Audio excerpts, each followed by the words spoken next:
So I think as we move from Live 07 to Live 08, the big focus this year is on the fundamentals of basketball. We really want to nail the core experience of what makes basketball basketball. There are a lot of parts of that, but if you sum them all up into the essence of basketball, I guess is what we're really after.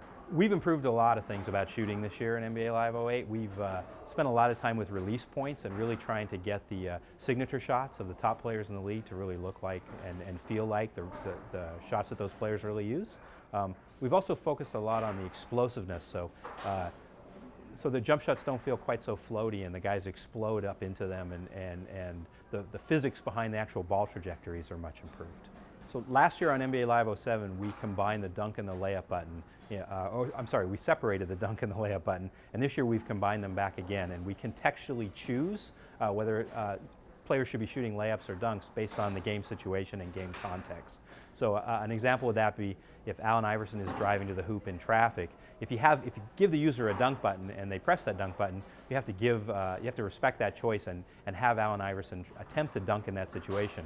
Where in reality he would never attempt to dunk in that situation. He would use a layup and he would probably try to go up and under or maybe a little teardrop floater instead. So one of the interesting things about NBA Live 08 with the changes that we're making to defense is when Allen Iverson drives to the basket like that, he will collide with defenders. So in the past, there's been the players in the post really haven't had a sense of weight and mass, and once you sort of beat your man on the perimeter, you had pretty much a free lane to the basket.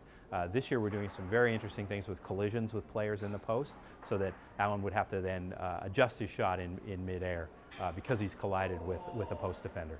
So there's a lot of improvements to rebounding this year in the game. We tried to get multiple rebounders going up for rebounds. Last year it tended to be one or maybe two players jumping for a rebound.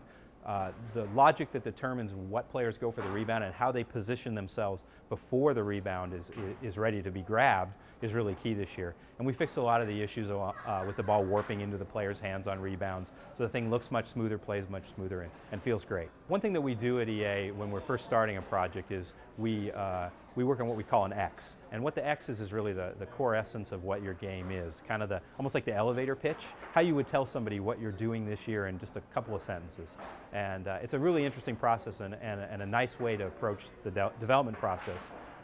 But I always feel like until you've nailed the basics of whatever your sport is, you can't really, your X should be basketball. So if you're building a tennis game from scratch, your X should be tennis. And until you kind of have that core experience exactly what you want it to be, you have to sort of simplify the X process into what the sport is. So in my opinion, our X this year should be basketball, and that's sort of how we've approached it and why we said we need to fix the fundamentals of the game and we need to improve them. We need to do them really, really well, make the game fun.